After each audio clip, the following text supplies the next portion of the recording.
दोस्तों, हमारे संविधान में वित्त आयोग, ऋण लेने की प्रक्रिया, संविदा और मुकदमों से जुड़ी व्यवस्थाएं साफ साफ लिखी गई हैं।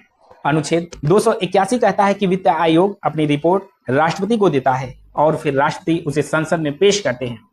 अनुच्छेद 292 के तहत केंद्र सरकार देश के भीतर या बाहर से ऋण ले सकती है, जबकि अनुच्छेद 293 राज्यों को यह अधिकार देता है कि वे अपने विधानमंडल की मंजूरी से ऋण लें, लेकिन जरूरत पड़ने पर केंद्र सरकार की अनुमति भी लेनी पड़ती है। अनुच्छेद 299 यह कहता है कि केंद्र और राज्य सरकारें निजी क्षेत्र के साथ संविदा कर सकती हैं, और अनुच्छेद 300 के मुताबिक किसी व्यक्ति पर सरकार मुकदमा कर सकती है और कोई भी व्यक्ति सरकार पर भी मुकदमा कर सकता है। संपत्ति के अधिकार को भी संविधान ने अनुच्छेद 300 में सुरक्षित किया है कि किसी की संपत्ति बिना कानून के छीनी नहीं जा सकती। अब बात करते हैं भारत के नियंत्रक और महालेखा परीक्षक यानी सीएजी की। इसे संविधान के अनुच्छेद 148 से 151 तक विशेष अधिकार दिए गए हैं।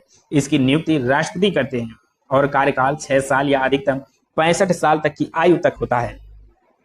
इसे केवल संसद की विशेष बहुमत से ही हटाया जा सकता है। बाबा साहेब अम्बेडकर ने सीएजी को भारतीय लोक वित्त का रक्षक कहा था।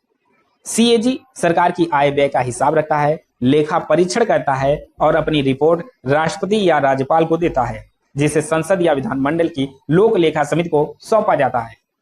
अब आते हैं स्थानीय सरकार पर। संविधान के भाग 9 और 9A में पंचायतों और नगरपालिकाओं का जिक्र है। 73वें और 74वें संविधान संशोधन 1992 से इन्हें संवैधानिक दर्जा मिला। पंचायतें गांव के स्तर पर और नगरपालिकाएं शहरों के स्तर पर लोकतंत्र की नींव को मजबूत करती हैं। गांव में ग्राम सभा और पंचायत मिलकर स्थानीय विकास का काम करती हैं, जबकि नगरपालिकाएं शहरों के लिए योजनाएं बनाती हैं। इस तरह संविधान ने न सिर्फ केंद्र और राज्य के बीच बल्कि गांव और शहरों तक में लोकतंत्र की जड़ों को गहराई से फैलाने की व्यवस्था की है।